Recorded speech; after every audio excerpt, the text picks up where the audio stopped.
नमस्कार प्रिय दर्शकों, आप सभी का बहुत बहुत स्वागत है हमारे आज के इस कार्यक्रम में। दर्शकों, कल एक सूर्य ग्रहण लगने जा रहा है। 12 अगस्त को सूर्य ग्रहण, जो कि पूर्ण सूर्य ग्रहण होगा और वो भारत में दृश्य नहीं होगा।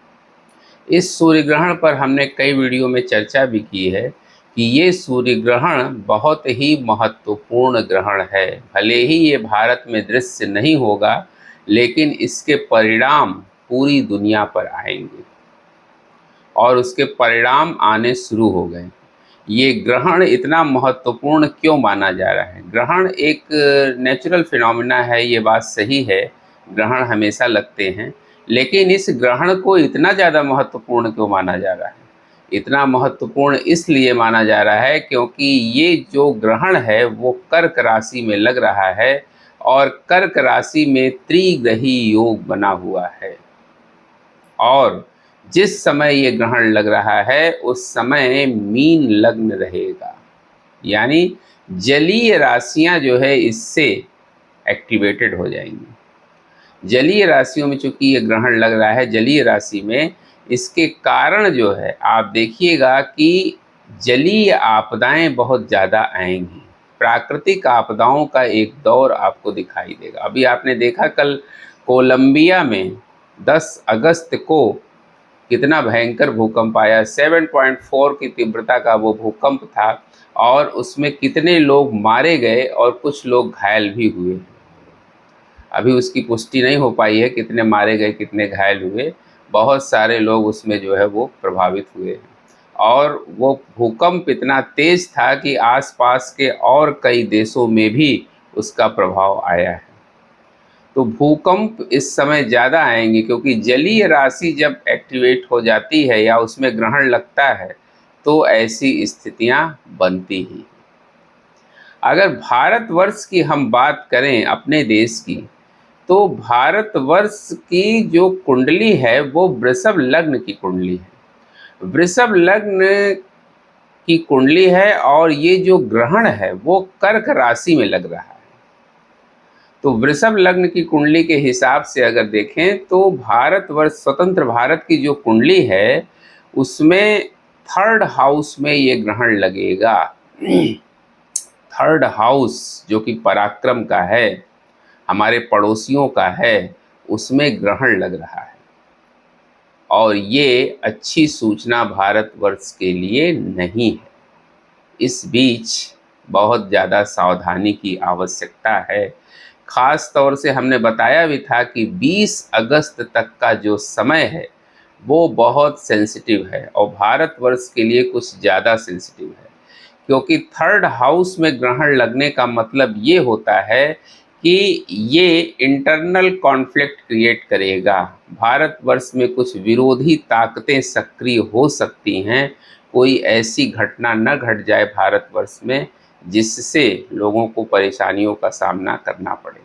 इस समय जो लोग बाहर जा रहे हैं यात्रा करने के लिए, धार्मिक यात्रा पर या जैसे भी, तो वो बहुत ध्यान से जाएं और अगर बहुत ज़रूरी ना हो तो ना जाएं, क्योंकि 20 तारीख तक का जो ये समय है ये बहुत चैलेंजिंग दिखाई दे रहा है। इस बीच अभी कल ग्रहण लगेगा और फिर 17 तारीख को सूर्य का राशि परिवर्तन होने जा रहा है, जो एक टिपिकल इक्वेशन क्रिएट करेगा। सूर्य और केतु की युति सिंह राशि में बनेगी जो टिपिकल है। और भारतवर्ष के लिए ये समय बहुत अच्छा नहीं दिखाई दे रहा है। भले ही ये ग्रहण यहाँ नहीं दिखाई देगा, ये बात सही है, यहाँ सूतक के कोई नियम भी लागू नहीं होंगे, लेकिन ग्रहण तो लग ही रहा है। राशियाँ सब प्रभावित होंगी ही। राशियों पर क्या प्रभाव होगा हमने डिटेल्ड चर्चा भी इसकी की है कि किन राशियों पर इस ग्रहण का क्या प्रभाव होगा और क्या सावधानियाँ लोगों को रखनी है। तो भारतवर्ष की अगर हम बात करें तो इस समय जो है वो भारतवर्ष के लिए ये टाइम चैलेंजिंग दिखाई दे रहा है। इस समय जो विपक्ष है वो बहुत ज़्यादा आक्रामक हो जाएगा। लोग इस समय सड़कों पर होंगे। आप जैसा कि देख भी रहे हैं कि जगह जगह जो है वह हिंसक प्रदर्शन हो रहे हैं। सरकार के लिए ये एक कठिन समय होगा। काफ़ी चैलेंजिंग होगा उनको रोक पाना। एक बिल के लिए बिल पास होने जा रहा है संसद में, सरकार उसको पास कराने में लगी हुई है। वो बिल पास कराने में सरकार को बहुत ज़्यादा चैलेंजेस फेस करने पड़ेंगे। हालाँकि उसमें भारत का फ़ायदा है, भारत के लोगों का भी उसमें लाभ है, लेकिन उसको रोकने की बहुत कोशिश की जाएगी। तो अगर ये पास हो जाता है तो ये सरकार के लिए एक बड़ी उपलब्धि होगी। लेकिन ये जो टाइम फ्रेम दिखाई दे रहा है 20 तारीख तक का, वो बहुत टिपिकल दिखाई दे रहा है। इस समय आपको बहुत ज़्यादा सावधान रहने की ज़रूरत है। पड़ोसी देशों से भी इस समय कोई परेशानी आ सकती है, वाद-विवाद की दिक्कत आ सकती है, कोई भी परेशानी इस समय दिखाई दे रही है। क्योंकि थर्ड हाउस में ग्रहण लगने का मतलब ही है कि जो है ये इंटरनल कॉन्फ्लिक्ट को दिखाता है और विदेशों से भी कोई इस समय दिक्कत हो सकती है। विदेशों मतलब पड़ोसी देशों से, वहाँ से कोई परेशानी आ सकती है।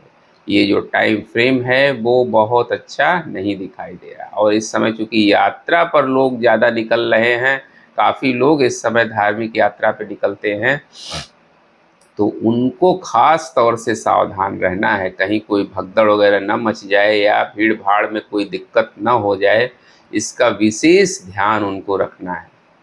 क्योंकि इस समय जो ग्रहों की स्थिति है, एक तरफ मंगल और राहु का कनेक्शन बना हुआ है, मंगल अपनी शत्रु राशि में, शुक्र का राशि परिवर्तन हुआ, शुक्र अपनी नीच राशि में, शनि वक्री, गुरु अस्त, सारे ग्रह इस समय जो है वो डिफ़िकल्ट पोजीशन में हैं, जिसके कारण उनका कोई भी सहयोग आपको नहीं मिलेगा। इस समय जो है वो समस्या दिखाई दे रही है। 13 अगस्त को गुरु उदय होने जा रहे हैं। यहाँ 13 तारीख के बाद से कुछ चीज़ें बैलेंस होनी शुरू हो जाएंगी, क्योंकि गुरु की शुभ दृष्टि पड़ेगी। लेकिन तब तक सूर्य जो है, सूर्य की शुभता जो है वो कम हो जाएगी। अभी हमने कल के वीडियो में ही चर्चा किया था कि सूर्य की शुभता जब कम हो जाएगी, सूर्य ग्रहण योग में चले जाएंगे, तो इससे जो है राहु और केतु जो है वो प्रबल हो जाएंगे। और जब राहु और केतु प्रबल हो जाएंगे तो इससे क्या होगा कि अनरेस्ट की सिचुएशन क्रिएट होगी। ऐसा नहीं कि केवल भारत में ही होगा, पूरी दुनिया में होगा। तो ये जो टाइम दिखाई दे रहा है, वैसे पूरा अगस्त का ये जो महीना है, ये बहुत शुभ नहीं दिखाई दे रहा है। आगे जो बचा हुआ समय है, अभी लगभग 20 दिन का समय बचा हुआ है, ये बहुत टिपिकल इक्वेशन दिखा रहा है। इसमें हमें बहुत ज़्यादा सावधानी रखने की आवश्यकता है। दर्शकों, अगर आपको अपनी कुंडली का विश्लेषण कराना है, अपनी कुंडली दिखानी है, तो आप मेरे दिए गए इस व्हाट्सएप नंबर पर चैट के माध्यम से संपर्क कर सकते हैं। उम्मीद करते हैं दर्शकों हमारा वीडियो आपको ज़रूर इन्फॉर्मेटिव लगा होगा। मिलते हैं आपसे अगले वीडियो में किसी नए विषय के साथ। तब तक के लिए हमें आज्ञा दीजिए। नमस्कार।